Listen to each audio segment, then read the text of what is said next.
Hey guys, it's Wasik from TGN and আজকের ভিডিওতে আমি আপনাদেরকে দেখাবো how to do an IELTS cue card. I'm going to be using the cue cards from Cambridge 18. The cue card is the second part of the IELTS speaking exam.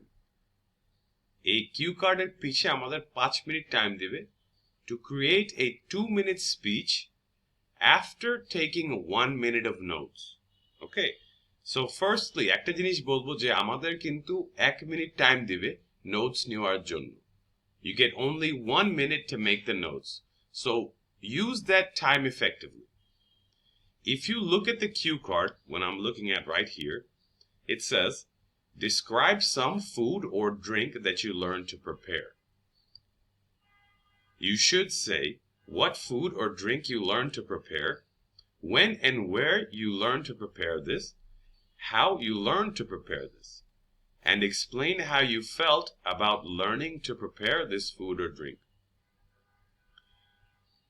আমি একটা জিনিস বলবো এখন যেটা might sound a little bit unconventional, but I tell all of my students to avoid looking at these bullet points বা ওরা যেটা দিয়ে দিয়েছে you should say, because whenever you get stuck on these items right here, your cue card isn't going to be that long. You see how the cue card is in a box?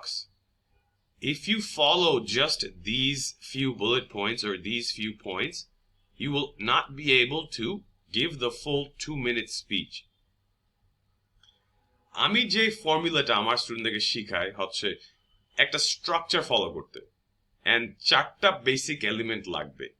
So 4 basic elements will cover exactly what you need to cover, and on top of that, cover the time you need to deliver the cue card. এই 4টা বুলেটে যদি আমরা focus করি আমরা কিন্তু 2 minute কথা বলতে পারবো না. So এই ক্ষেত্রে আমি বলি to make some notes in a little bit unique way. What I always tell my students to do is break up your notes like this, or try to structure the cue card notes like this, which would be something like intro, which is introducing the topic, and now afterwards we do a description of the topic. Okay, so description, so that means describe the topic. Then you give your opinion. Okay, opinion.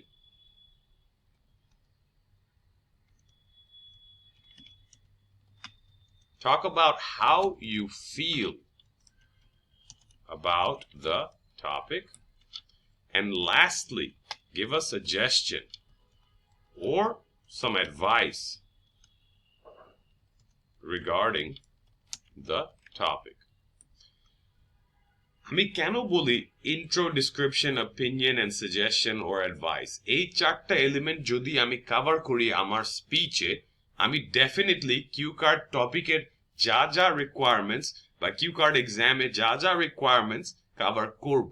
Okay, why this matters, and notice why one thing that I really focus on is the topic, the topic, the topic, and the topic.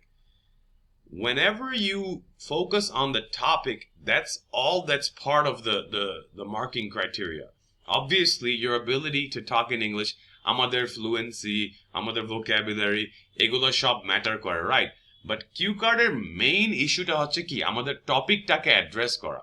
We have to satisfy what the 2-minute requirement at least, and we have to talk about the topic in a fluent, cohesive, coherent manner, right? But that doesn't mean that you have to say these 4 elements, because these things, like I said, একটু আগে যেটা বললাম, these will keep you in the box that the cue card is in. So do not try to just answer these 4 questions only, but remember, it's to actually talk about these elements, and automatically these will be satisfied. Okay, because if I introduce the topic, I'm going to talk about what food or drink I learned to prepare. Again, describing the topic, again, এখানেও কিন্তু আমি when and where I can cover it, right? How I learned to make it, I can cover it, right? And then another thing here is what? Explain how you felt. Remember, আমি কিন্তু already দিয়ে দিয়েছি একটা opinion, একটা জায়গা, right? So you need to use that time to cover up the explain how you felt. And then suggestion or advice. This will push your score to a higher level because you're giving someone some advice or you're giving someone some knowledge about the topic. So it makes you seem like you're more of a better user at English, okay? Remember, for notes, we only have 1 minute. So I will give a sample, but let me show you the notes, okay? And if we can get to a second cue card, I will definitely try. But on this video, I just want to show you the basics, right? I don't want to go too fast, I guess. But let's see. So we've got 1 minute for note taking, and I'll show you on screen how I do the notes, okay? So let me get my clock out, or should I get a stopwatch or something? Here, you know what? Let me use my mobile and have a stopwatch for 1 minute or a timer for 1 minute, okay? And timer for 1 minute. And here we go.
And as you see, 1 minute goes pretty fast, right?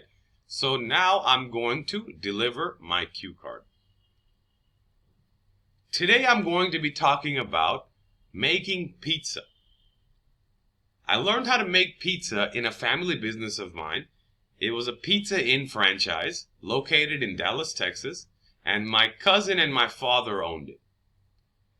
The pizzas we made obviously came from the Pizza Inn menu, but I had to learn how to make the dough. I had to learn how to make the sauce. I had to learn how all of the intricate processes on how to make a good pizza because I was in charge of running the restaurant a lot of the times. The dough itself was a very complicated process. The complexities include having to mix in certain spices along with the correct amount of water and making sure the ratios are all correct.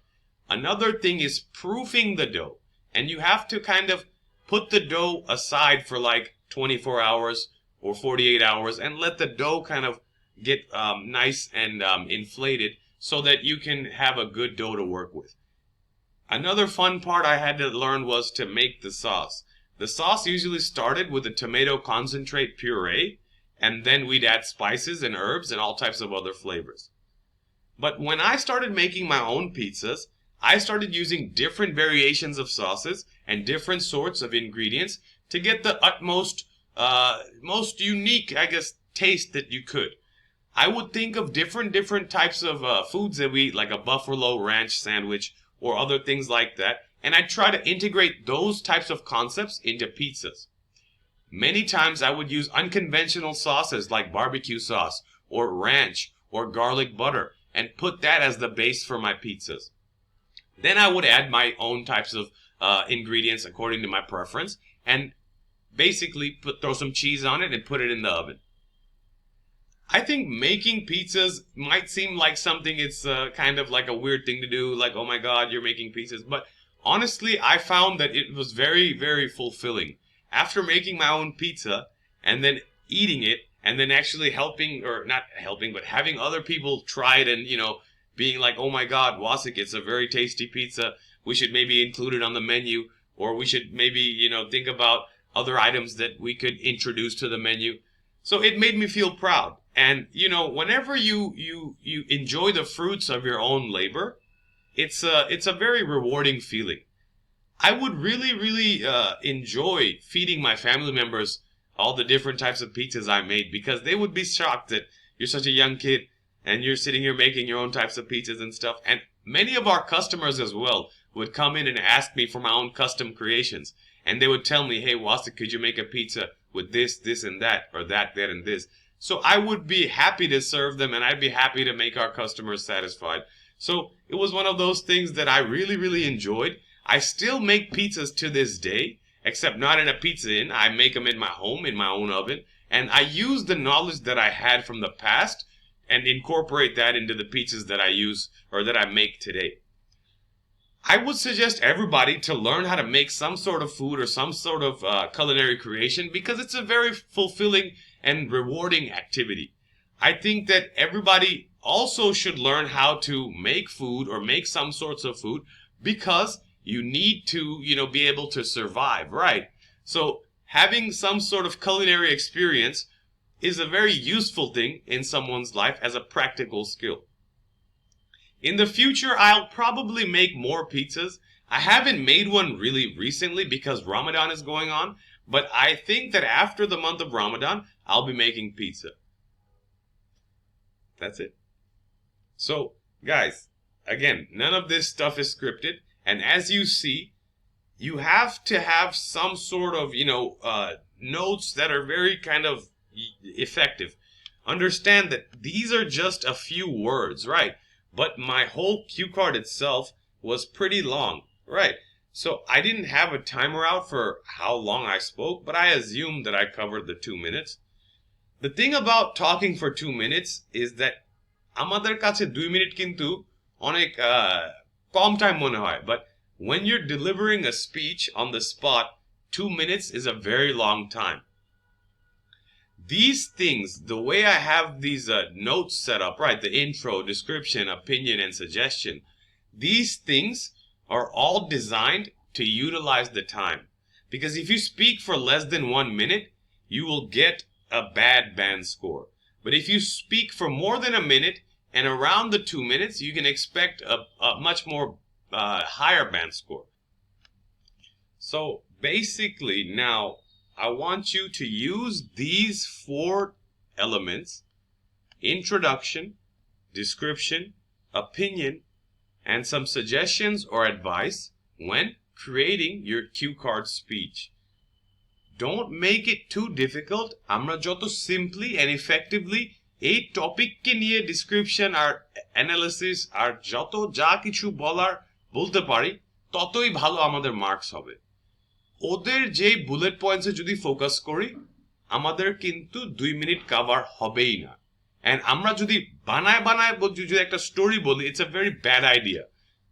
Try to use a real story from your own personal experiences, and then definitely you should be able to give a good speech. So the key takeaways from this video are to not focus on their bullet points, creating your own good notes, and trying to follow some sort of structure, and being confident when telling your story. You're not going to be perfect every single time, but keep on practicing and you will definitely do good. Good luck on your future studies. Wasik from TGN, signing out.